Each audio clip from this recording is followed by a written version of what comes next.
जंगल में बारिश शुरू हुए कई रोज गुजर चुके थे। सावन में बारिशें तो हर साल ही होती हैं, लेकिन अब की बार तो बारिशें रुकने का नाम ही नहीं ले रही थी। लंबा अरसा बारिशें चलने की वजह से तमाम परिंदों के घर दाना तकरीबन ख़त्म हो चुका था। लेकिन ऐसे हालात में स्वीटी चिड़िया को कोई फिक्र ना थी, क्योंकि उसने अपने घर में बहुत से चने के दाने इकट्ठे किए हुए थे और वो अपने घर में महफूज और मुतमईन थी। बच्चों, तुम मुझसे रोज़ पूछते थे ना, मामा आप इतना ज़्यादा दाना क्यों इकट्ठा कर रही हैं? अब देखा, बारिशें रुकने का नाम ही नहीं ले रही, लेकिन हमारे घर में इतना दाना है कि हम ये बारिशों के दिन आराम से अपने घर में बैठकर गुजार सकें। मैंने ये सब बातें अपने बड़ों से सीखी हैं और अब तुम्हें ये सब मुझसे सीखना होगा। वो ऐसे बातें कर ही रहे थे कि किसी ने उनके दरवाजे पर जोर जोर से दस्तक दी। मम्मा, ये कौन है? पता नहीं बेटा, मैं देखती हूँ। कौन है? मैं कौवा हूँ। मैं बहुत मुश्किल में हूँ। मैं आपके साथ वाले पीकर के दरख्त पर रहता हूँ। मेरी मदद करो। मैं तुम्हें बहुत अच्छे से जानती हूँ, चालाक काहिल कौवे। क्या चाहते हो अब? मैं बहुत मजबूर होकर आपके घर आया हूँ।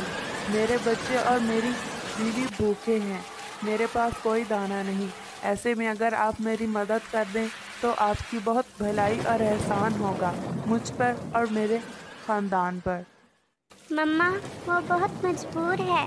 हमारे पास तो दाना है, हम तो बेफिक्र हैं, लेकिन हमें उसकी मदद करनी चाहिए। ठीक है बेटा, मैं देखती हूँ।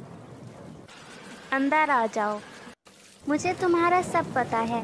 कोई काम नहीं करते हो अच्छे दिनों में, और जब बुरे दिन आते हैं तो तुम इधर उधर से ही मांग कर गुजारा करते हो।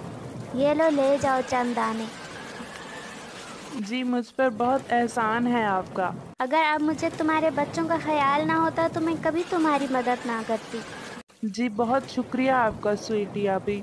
और कौवा चंद दाने लेकर वहाँ से अपने घर की तरफ चला जाता है।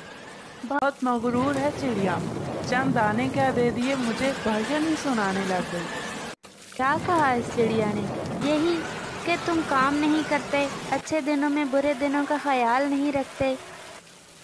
तुम फिक्र मत करो, ये 2-3 दिन ही हैं। बारिशें रुक जाएंगी तो फिर कौन पूछेगा इस चिड़िया को। और वो चने के दाने खाकर सो जाते हैं।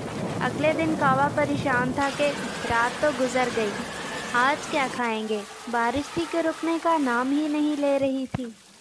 सारा दिन ऐसे ही गुजर गया और बारिश थी कि रुकने का नाम नहीं ले रही थी और लगातार हो रही थी। और कौवे के बच्चे फिर से कुछ खाने के लिए मांगने लगे। आप फिर से जाइए चिड़िया के घर, वो ज़रूर हमें कुछ न कुछ दाने दे देगी। मैं नहीं जाऊंगा इस चिड़िया के पास, बहुत मगरूर है। फिर हम क्या खाएंगे? तुम परेशान मत हो, इसके घर चने के दाने पड़े हैं। जब रात गहरी हो जाएगी तो मैं वो दाने चुरा लाऊंगा। ठीक है। इस तरह वो चिड़िया भूखी सोएगी और हम पेट भर जाए। और ऐसे कौवा रात के गहरे होने का इंतज़ार करने लगता है। अब रात काफ़ी हो गई है, वो चिड़िया सो गई होगी। आप जाइए और जल्दी लेकर आइएगा दाने, बच्चे भूखे हैं सुबह से।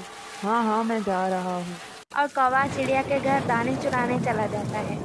चिड़िया और उसके बच्चे सो रहे होते हैं और कौवा चुपके से खिड़की से चिड़िया के घर में दाखिल हो जाता है और दाने चुराकर जैसे ही वापस लौटने लगता है तो चिड़िया की आंख खुल जाती है। कालू कौवे, ये क्या कर रहे थे आप? आप मुझसे मांग लेते, चुराना ज़रूरी था क्या दाना? और चिड़िया के बच्चे शोर सुनकर उठ जाते हैं। मामा, कोई बात नहीं, आप कौवे अंकल को दाने दे दीजिए, उनके बच्चे भूखे होंगे। ठीक है बेटा। ठीक है कौवे भैया, आप ले जाइए दाने और अपने बच्चों को खिलाइए। और ऐसे कौवा दाने लेकर अपने घर की तरफ चला जाता है। प्यारे दोस्तों, क्या आपने मुझे सब्सक्राइब कर लिया है? और घंटी के आइकन को दबाना बिल्कुल मत भूलिएगा।